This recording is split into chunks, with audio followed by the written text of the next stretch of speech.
Welcome to the Bald Brad Show. Our first segment of the day is regarding yesterday's White House press briefing, where Fox News reporter Jackie Heinrich questions John Kirby on incentivizing illegal immigration. And then we have another reporter questioning Karine Jean-Pierre on gun control.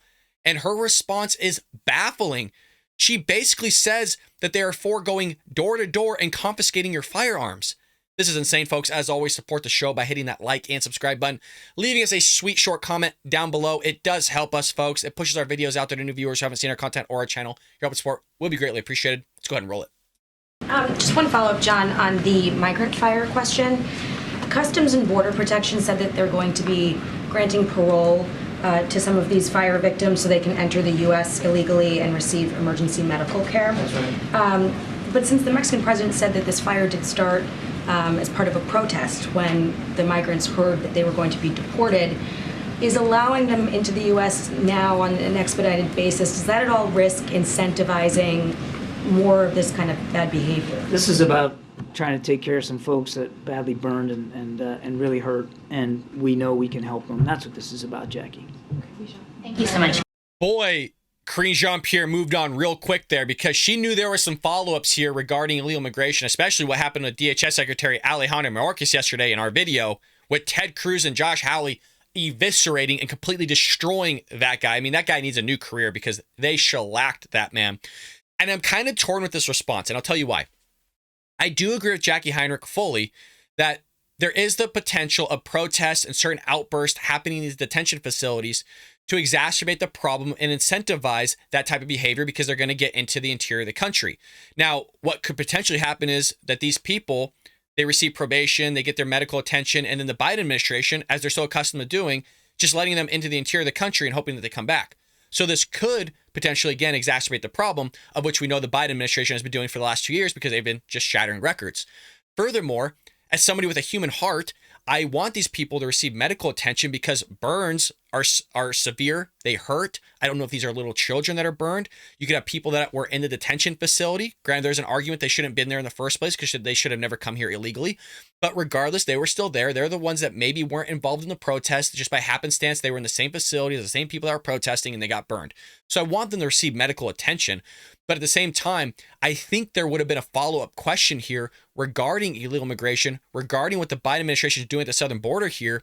And, Karine Jean-Pierre basically sniffed it out and didn't let one happen. Or at least another question to have a follow-up there with John Kirby. Now, here's another reporter questioning Karine Jean-Pierre on gun control and basically saying, hey, these are the Republicans' arguments. This is what Democrats are saying. What's your solution to all this? She's going to grandstand here, but then listen to her response about confiscating firearms. This is insane, you guys. I mean, this is the clearest she's ever been. Go ahead, Steve. Thanks, Karine. I want to ask you a question about guns and get your response to some of the arguments that Republicans are making now about the push to ban semi-automatic weapons. One of the things they're saying is that there are 25 million of these devices out there in circulation in the homes of millions of Americans, and therefore you can't ban them. What's the president's response to that? That's unacceptable. That's our response.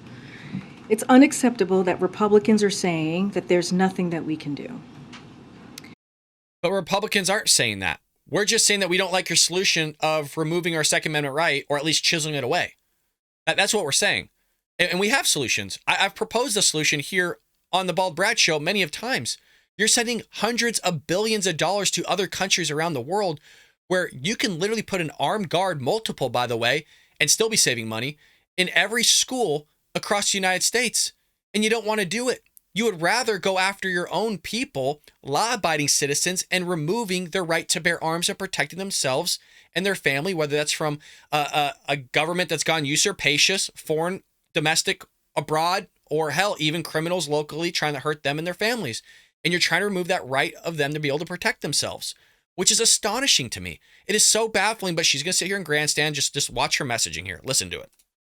Our schools, our churches, our places of worships have now become deadly places for many Americans who have lost their lives. No, they haven't. So I asked Republicans, what are you going to say to the families in Nashville at this elementary school who lost their loved ones? 3 kids, 3 adults, 3 9-year-olds.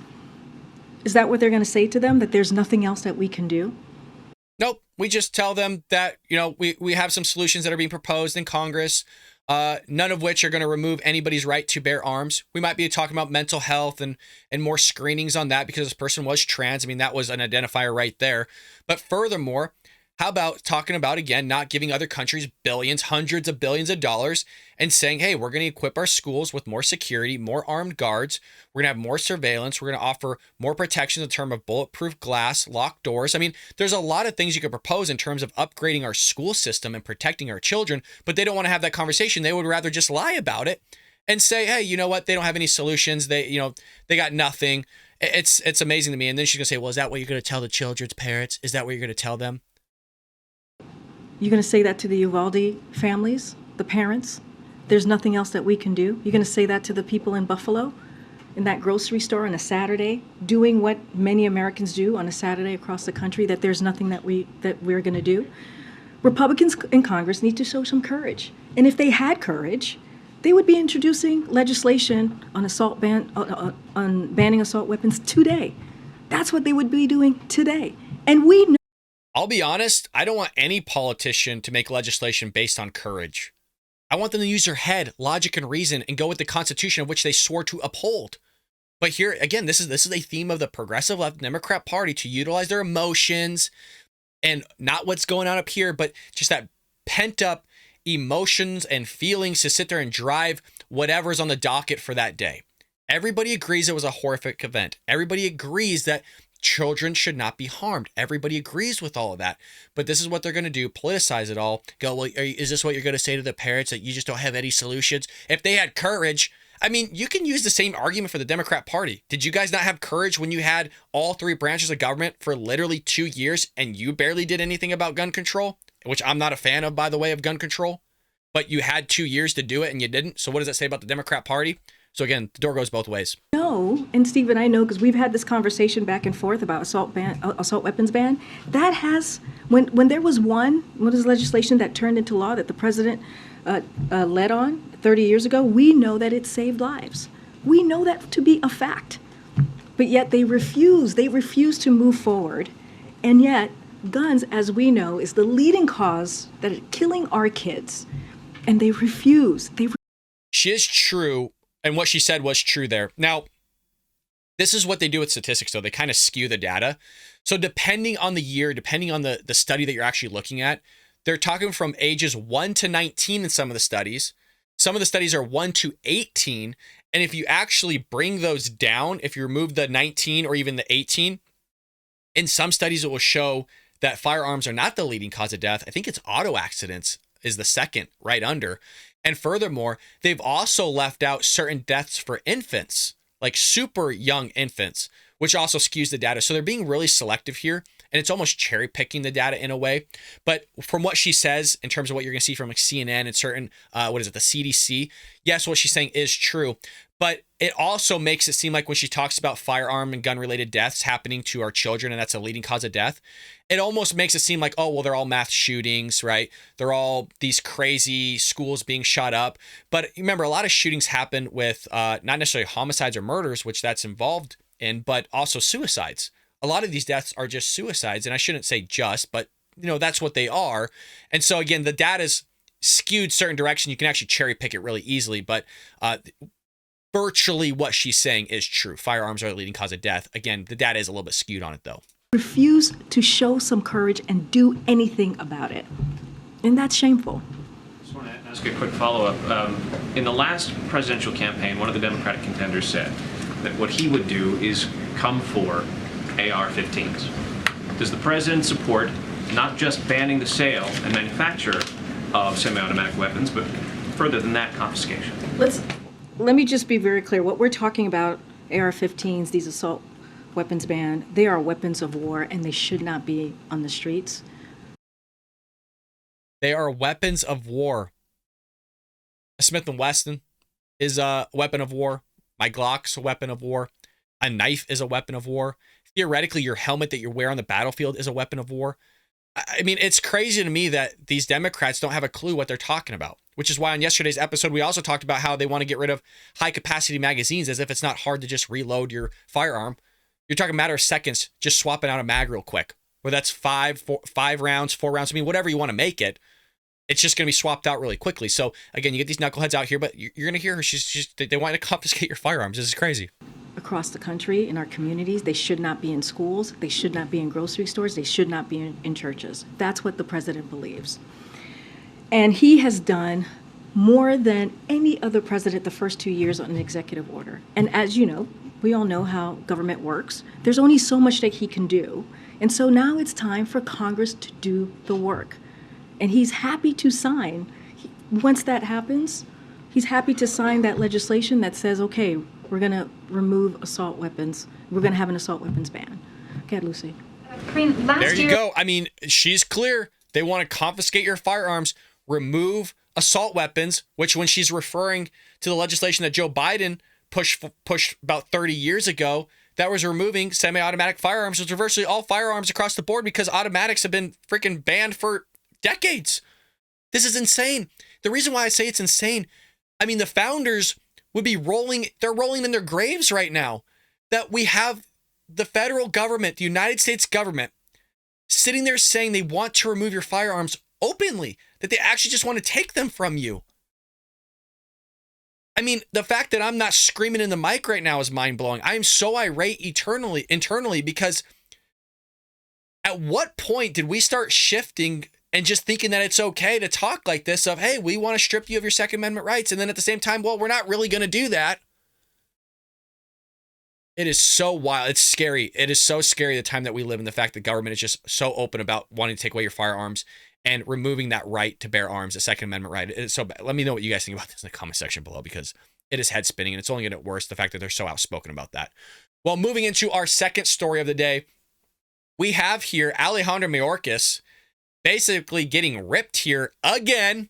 This is the continuation of what we saw yesterday, but you got Kennedy here just laying into the guy. I love it. I love watching Alejandro Mayorkas just get ripped a new one because the guy's a knucklehead. Let's see it. Thank you, Senator. Mr. Secretary, do you agree with the president that we should ban the private ownership of assault weapons in America? Senator, I do.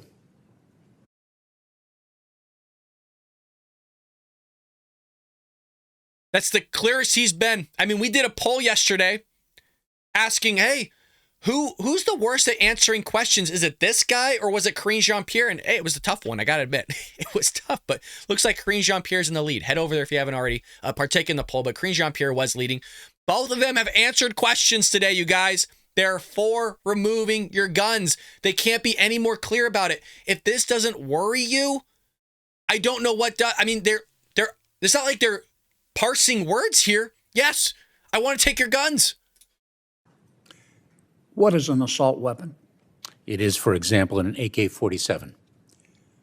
Can you give me a definition other than just pointing to a specific weapon? Would there be other weapons? Fully autos are banned already, folks. They've been banned for decades. Oh my God. Weapons besides an AK-47 you would ban? There very well are.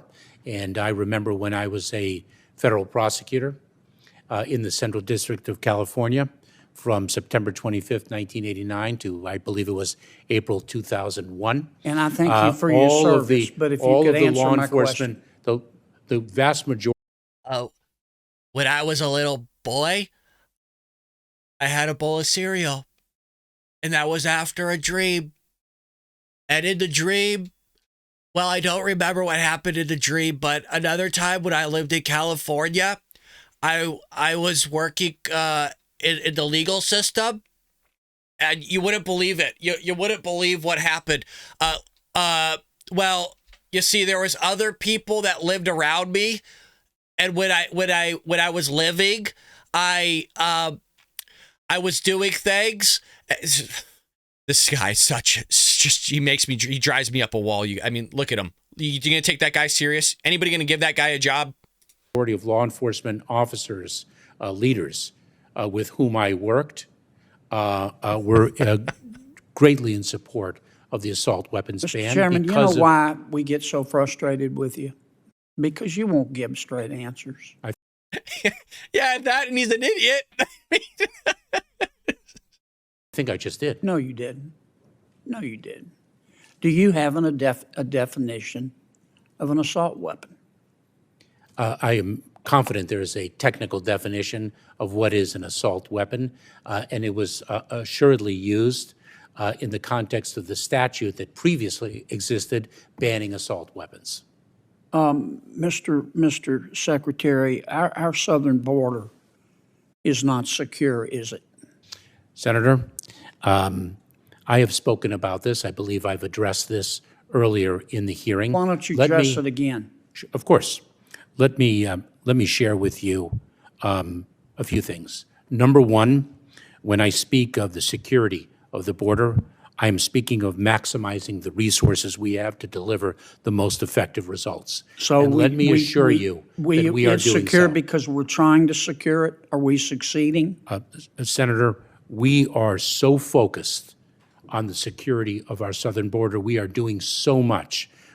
This is so reminiscent. I'm telling you, it's like they have the same person helping Karine Jean-Pierre, Jen Psaki, Kamala Harris, and this knucklehead here. Like, it's one person, because Karine Jean-Pierre says the same messaging on the podium. He's laser focused. The president's laser focused. The president hasn't been laser focused in freaking decades, and either is this guy here. It's astonishing messaging, but they're laser focused, you guys. So focused that they don't even know how focused they are. With But respect you're not to succeeding. the surge of personnel. How you're not succeeding? Oh, Senator, let me share with you that the challenge of migration that we are experiencing at our southern border is not exclusive to the United States. It is something that is gripping the entire But hemisphere. my job is to worry about the United States. As Mr. is Chairman. mine. As is mine. And here's my question. Let me try to rephrase it. And I really do wish, I understand the position you're in, but you really should try to do a better job of answering the questions. I love it. It's so good. It is so good. Sir, you should learn how to tie your shoes and breathe through your nose. Under the Biden administration, we have the most encounters. We have had the most encounters with people attempting to come into our country illegally in the history of ever. Under the Biden administration, we have had the most people entering our country illegally in the history of ever. Under the Biden administration, we have had the most gotaways at our southern border in the history of ever. Under the Biden administration, we have had the most number of people entering our country under a claim of asylum, having that claim turned down and still not being deported in the history of ever. And under the Biden administration, we've had the most fentanyl coming into our country in the history of ever. How can you possibly say the southern border is secure? Do you know I understand your answer that you're trying, but I'm not asking about your efforts. I'm asking about the results. Well, let's talk about the results then, Senator. Do you know that last year we expelled and removed approximately 1.4 million people from the southern border? This guy's such an idiot. This guy's such an idiot. I don't like the name call, but dude. Let me tell you, Senator, of the 25 million illegal immigrants that are in the country, we deported 1.4. Of the 5 million people that have come through illegally that we actually know about, it's probably more like 7. We've removed 1.4. Oh, goody. Man, that makes us feel so much freaking better. Yeah, you're deporting more because you have more people coming in, man. Oh, my God. Believe that's the most ever?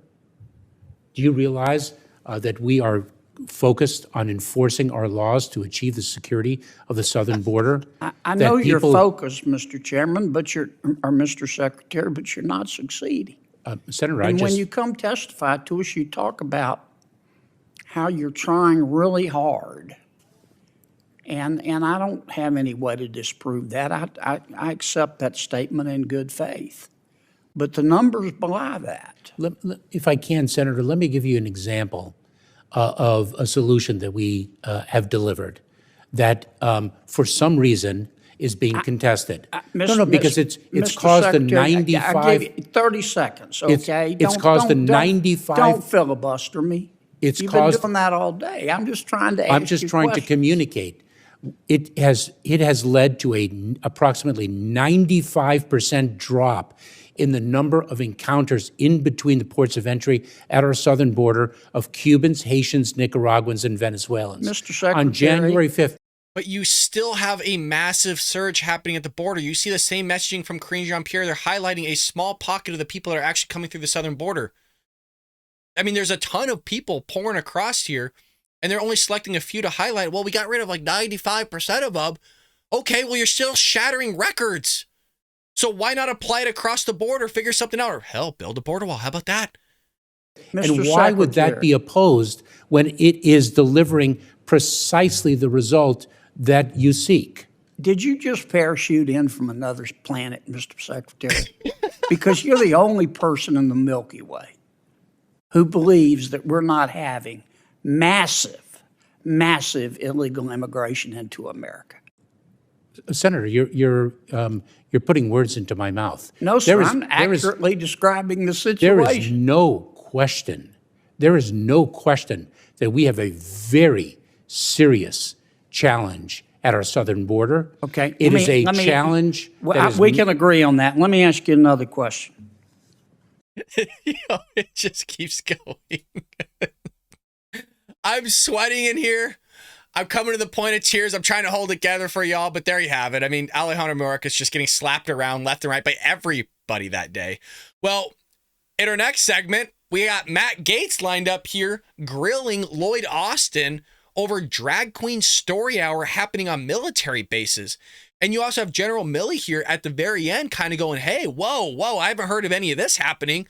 And so on one hand, you have Secretary Lloyd Austin being political and kind of dodging Matt Gaetz' question. You'll see that in a minute, but wait till the very end of the clip because it almost gives you some sort of assurance that there's some military members and like General Milley here, generals that actually care about this type of stuff of not happening on our military bases and not basically denigrating our military just in general, especially when you got Iran wanting to wipe us off the face of the earth, North Korea's launching missiles into the sea, you got China wanting to invade Taiwan, you got Russia sitting there possibly grouping up with China, you got Russia invading Ukraine. I mean, there's a lot of things going on. So the last thing we need is for our military to be denigrated and just destroyed from the inside out. Hell, plug our book once again because they're doing it with our country. The progressive left are destroying our country from the inside out. We wrote an entire book on it. Head over to Amazon, Barnes & Nobles, pick yourself up a copy, buy it for a friend or family member. They're absolutely going to love it. That being said, let's go ahead and roll it. I recognize the gentleman from Florida, Mr. Gates, for 5 minutes. Mr. Secretary, you told Senator Schmidt yesterday that if the 8,000 plus service members who've been separated from the military due to the vaccine mandate want to reapply, that they're welcome to do so, but that you would do nothing to solicit their reapplication or to incentivize it. Why is that? I think it's incumbent upon the individual to make that decision and reapply. The mechanisms are there. Yeah, but why don't, I mean, you're overseeing a recruiting nightmare in our military right now. These are 8,000 patriots. And by the way, your department broke the law in administering the vaccine mandate. And that's not me saying so. That's the Inspector General for the Department of Defense who wrote on June 2nd of 2022, we found a trend of generalized assessments rather than the individualized assessment that is required by federal law. The department did not break the law. The vaccine So the DOD, so wait, you mean the IG vaccine is mandate- wrong? You think the IG is vaccine wrong? mandate He says he saved broke the law. the lives of a number of Well, it ruined the lives of a number of people too. And it ruined the lives of people who love our country and want to re-enlist. Let me ask you this question. If we direct you by force of law to re-engage and incentivize the re-enlistment of these folks with full back pay and rank, do you have the capability to follow that instruction? You put provisions in the law to enable those people those former service members to reapply in accordance with the service. Good. Well, we will do that just like we had to put the repeal of the vax mandate in the law. And I get the sense that the only reason you're not reaching out to these folks is pride, because otherwise they would be totally able to serve. And it seems that your personal pride is getting in the way. So going from the deeply serious things that And you're going to see that pride come out in just the way that against, Austin basically answers the following subsequent questions about the drag queen story hour. that we're not doing, re-engaging these 8,000 folks to the deeply unserious things that we are doing. Go ahead and put up the first slide. I guess my question is, how much taxpayer money should go to fund drag queen story hours on military bases?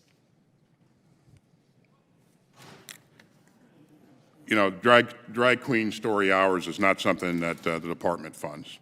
Well, wait a second. That's actually not what the record seems to suggest. You were going to fund one at Ramstein Air Force Base. That one got canceled, but that's DOD insignia. That's a drag queen story hour for children. Then also at Malmstrom Air Force Base outside of Great Falls, Montana, you had a drag queen story hour for kids. At the Joint Base Langley Eustis, you put on a drag queen story hour on a Saturday for the first ever kid-friendly Diversity, Equity, Inclusion Summer Festival. And at Nellis Air Force Base, you had the Drag You Nellis on June 17th. Who funded these things, Mr. Secretary?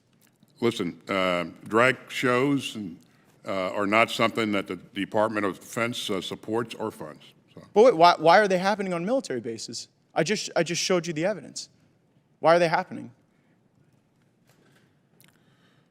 I will say again, this is not something that we support or fund. Well, so you think hosting a drag queen story hour on a military base isn't supporting the drag queen story hour?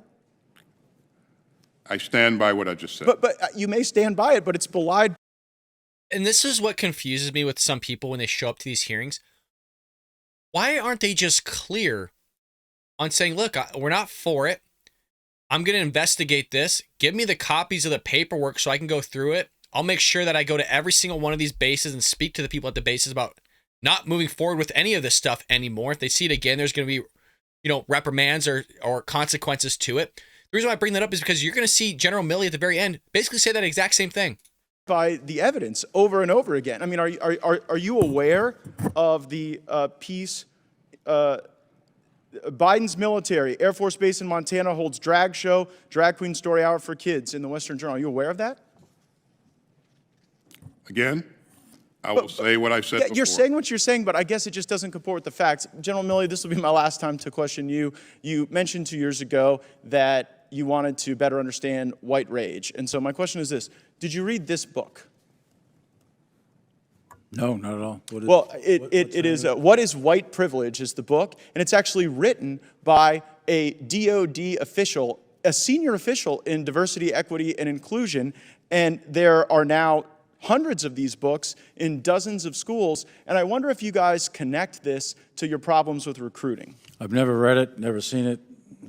Frankly, I don't even think about that stuff. I think about go ahead and put up the next slide. About the readiness of the force. Go ahead and put up the next slide, please. Okay, well, in the next slide, this is a tweet by one of your employees in charge of diversity, equity, and inclusion, and it's patently racist.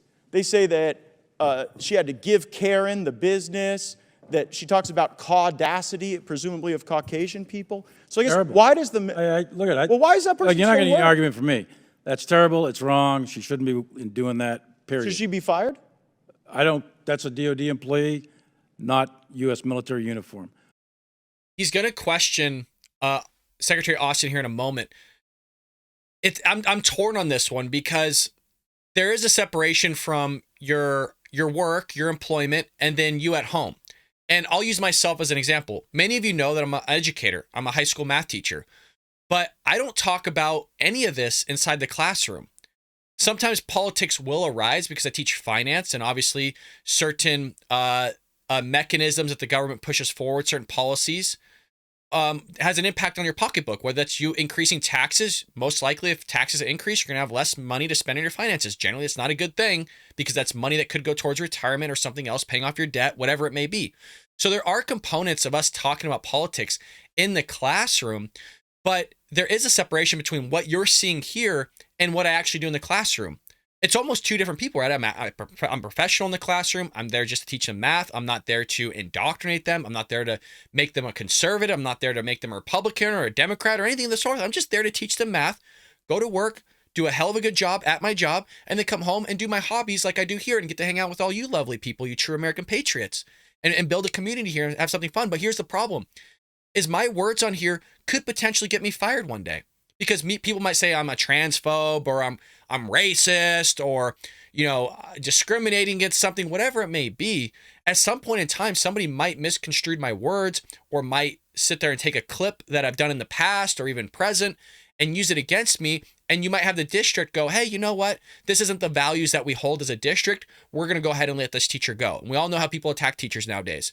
So I think, and this goes even for the LGBTQ community, if somebody wants to post something about their trans support or them being gay or lesbian on the internet, I'm fine with that as long as you're not bringing that in the classroom and in trying to indoctrinate somebody's child or teach them how to masturbate or showing them pornography or whatever. I'm not down for that stuff. I think there should be a separation between what you're doing online and as hobbies and what you actually do in the workplace. I think there needs to be a clear and distinctive separation. And my hope is I make that distinction very clear for myself. But when people are asking for others to be fired here based on a tweet, I'm kind of not fully blown for that. Now, if you're calling for the death of somebody and all that crazy shenanigans, then of course, then there needs to be some conversations because, that's a little bit out of a line. But I think there is a fine line. What that line is, I'm not sure yet. I got to reflect on it more. But again, I just, I wanted to use myself as an example because, again, somebody could use my words against me. And then next thing you know, I'm not a teacher anymore. I'm not able to help your children learn statistics, finance, personal finance to be specific. So let's go ahead and let them continue. Should they be fired, Secretary Austin? Again, as you heard in your subcommittee here, this incident was investigated and they're still employed. Mr. Chairman, I have a series of unanimous consent requests since my time has expired. Without objection. First is Joint Base Langley Eustis holds drag show at kid-friendly festival. And the next is U.S. military defends drag show at largest training center as, quote, essential to morale. And the next is Nellis Air Force Base hosts first ever drag queen show, essential to morale and readiness. That's a Breitbart piece.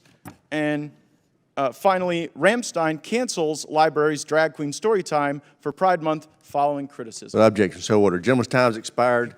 Can I get copies of those? Because I'd like to take a look at those myself, actually. Take a look and find out what actually is going on there. Because that's the first I'm hearing about that kind of stuff.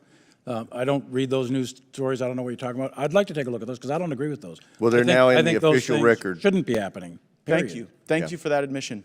Great. I would like to point out, Chairman, that our students in Dodea schools scored the highest on the 8th graders and 4th graders scored the highest in math and reading in the country.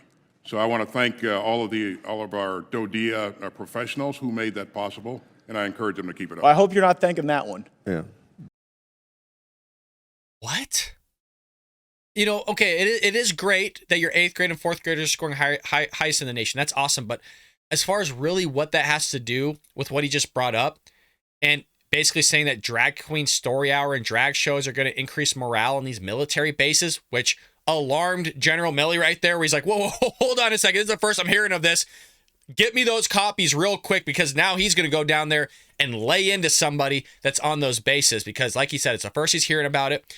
Good on Matt Gaetz here bringing it up. But then again, you got Secretary Austin going, oh, well, good on those people. I stick by what I stand. It's like, dude, just be clear, man. You're almost like a politician.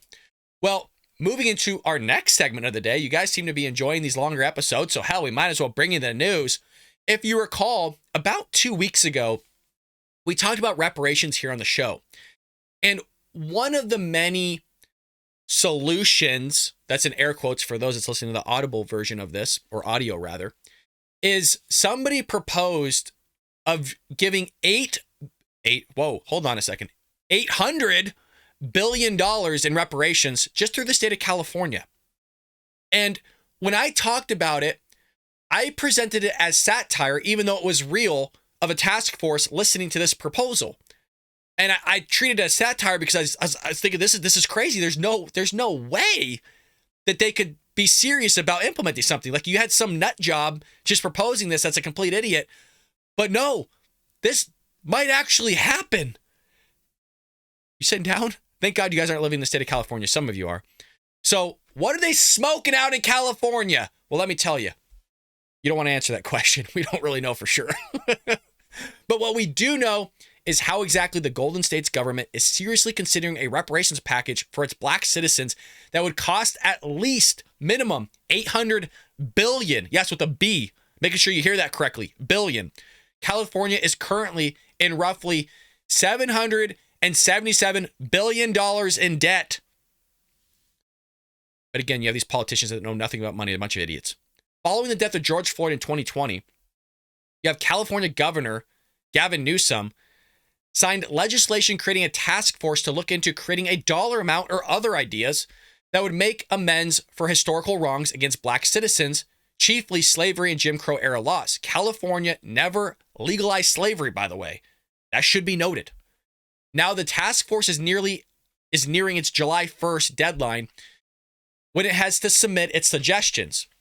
The panel, to the near 1 trillion figure, by consulting with a group of economists, on Wednesday, the panel will vote on which number to submit. So it's very plausible that something like this could go through. The Associated Press estimated about 2.5 times California's $300 billion annual budget. It also does not include a health inequity payment of $1 million toward older black Americans. So that's why it's at least $800 billion. The news outlet noted that consultants told the panel to err on the side of generosity. One of the panel members encouraged her colleagues to keep her mind open to it all. Now, before you think these leftists are so open-minded that their brains have fallen out, not all black Americans will get the payout. Now, there was another proposal, by the way, that regardless if you could be tracked back to slavery, you would be paid reparations, like $5 million each in reparations. And I talked about the scenario that you could theoretically have in the state of California where the dude that owns slaves, even if he's black, that owned slaves could get $5 million, and then the family that he actually enslaved through history could get $5 million as well. You could have that situation. Of course, putting on our leftist thinking caps here, an oxymoron, obviously, to be sure, one can easily predict that after descendants of slaves are given reparations, then the rest of black California will receive them soon after to cover the damages caused by alleged systemic racism. A panel in San Francisco, by the way, already wants to give most black residents that meet certain requirements $5 million each. The number was pulled out of thin air. It was pulled out of there, you know what? So at least at the local level, there seems to be some math involved. Some math. Again, this has been my main question as a math teacher. What's the formula? Like, what are all the variables that are involved in all this? Everybody's family lineage is different. Not everybody's impacted by slavery in the same way. Not everybody's impacted even by slavery. Some people already forked their family tree through the decision-making that they made over the course of generations. Most people that are alive today have never even been slaves. The vast majority aren't slaves. There's still slavery going on around the world, by the way. Hell, you don't have to look any further than the Middle East, where people are literally still enslaved. Vast majority have not. So these people are asking for reparations. Most likely, they should have been able to fork their family tree already, but they're going to talk about the systemic racism, Jim Crow, and slavery and stuff that happened before they were ever even alive, before their parents were alive, before their grandparents were alive, but they want $5 million. By the way, they're not just asking for $5 million each. It's actually more than that. We talked about this. They literally want to purchase in San Francisco any house they want for $1. And then they want basically payouts for the rest of their life and their children's lives. It's insane. According to economists advising the task force, it should be communicated to the public that the substantial initial down payment in the beginning of a conversation about historical injustices, not the end of it. Who will pay for it all? That's the question. Nobody has said. But nothing tells me that basically Newsom is what they're calling him now, has some circles called on him, will try to get the federal government to foot the bill, which means the American taxpayer would pay for it, meaning all of you as well. That's why we talk about this. You might have thought, oh, well, sucks for you, Brad, living in the state of California, sucker. You're going to have to pay for all this. All of us have to pay for this. This is what happens when you got freaking leftists running the country. And this is something Joe Biden supports, by the way. Joe Biden supports reparations. Joe Biden, Karine Jean-Pierre, Kamala Harris, the whole Democratic Party wants you to pay for this stuff, which doesn't solve anything. You've had James Klug, who's a fellow conservative. He's on YouTube, lives very close to me, by the way. Go and actually do a bunch of on the street reporting and asks basically black people about reparations. And you kind of get a split divide on what people think. Some people actually think logically about this stuff, saying that they don't need to get reparations, but some people still think they're victims. Some people still think they're indebted to this. And I think at some point in history they were, which is why we tried to push through reparations. The Democrats didn't want to do it then. And so The time has come and gone, folks. I didn't do anything wrong. I didn't enslave anybody. My family are immigrants. They came here legally. They did the work they needed to put in. We forked our family tree. We made good decisions. I'm still working 3 jobs. Do I have to? Probably not, but I still do it because I want to make sure my kids are set up. My kids' kids are set up. So I'm doing certain things to make sure they're taken care of. The question is that what are those people doing to make sure that they could fork their family tree? I just want to point out, you guys, if you just invested $100 a month at the time you're 18 or heck, even somewhere else in life and you have good mutual funds, you could fork your family tree. But people don't want to do it. They come up with some sort of excuse. You know, this happened. I got kids. I got this going on. Oh, I can't do that. You know, people create so much excuse. It's head spinning. Do you want to know the number one characteristic of millionaires? There was a survey done. This was done by Ramsey Solutions, Dave Ramsey's team. They did an observational study on 10,000 millionaires. It's the second biggest study that's ever been done.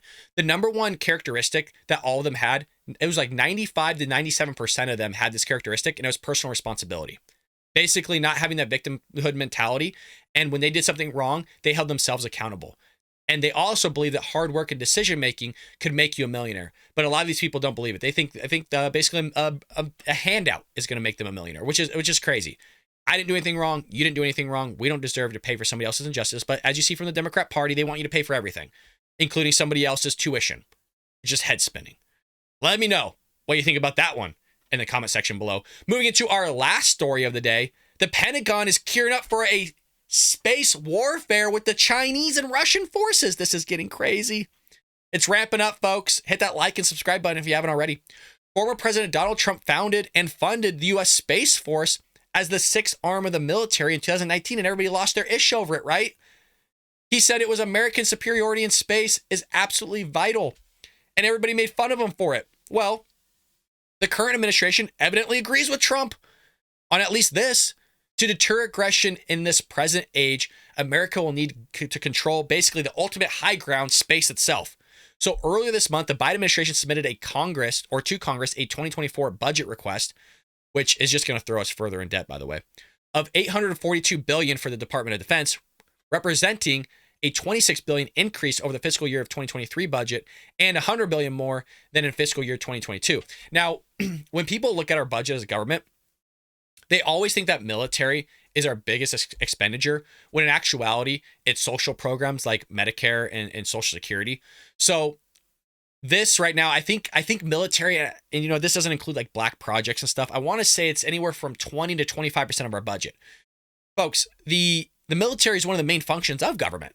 So I have no qualms with us throwing a bunch of money at it. I do have qualms with the fact that we're throwing money into programs like Social Security that are basically going to go insolvent in 2034, or furthermore, you're only going to get 75% of that, basically that Social Security paycheck, meaning the government basically said, hey, you know what? You throw $1,000 in the future, I'm only going to give you $750. I'm going to pocket the rest of it. That's basically what they're doing. You know what that's called? That's called theft. That is literally called theft. And there's people out there going, well, at least you get some of your money back. Oh, goody. So you just freaking ripped me off and I'm supposed to be okay with it. That's how politicians are working. By the way, this is the Republican side of the aisle too. So I'm okay with us spending a lot of money on military. Again, that's one of the main functions. There's real evil out there. There's real countries that literally want to wipe you off the face of the earth. And for some reason, these snowflakes, these Democrats and progressive left don't get that idea that they want to scalp you. They will throw you into a freaking fire and cook you alive. They will drown you. They will poison you. They literally are so comfortable in their life here in America because we have it so good. They don't understand real evil that's going on around the world. People being beheaded, literally being beheaded with a freaking butter knife. It's all you can watch all this stuff on the internet, by the way. It's not like it's just, you have to go search that hard about the evils that are still going on today around the world. Like I said, there's still slavery, but you got these people prancing around with their pigtails, complaining about everything that's going on here. All the while you got freaking real slavery. People are literally in camps in China right now. And they're complaining because I'm oppressed. Oh my God, I got a job that pays me money and my rent. I'm oppressed. Maybe you are oppressed. I'm sure there are people out there that are oppressed.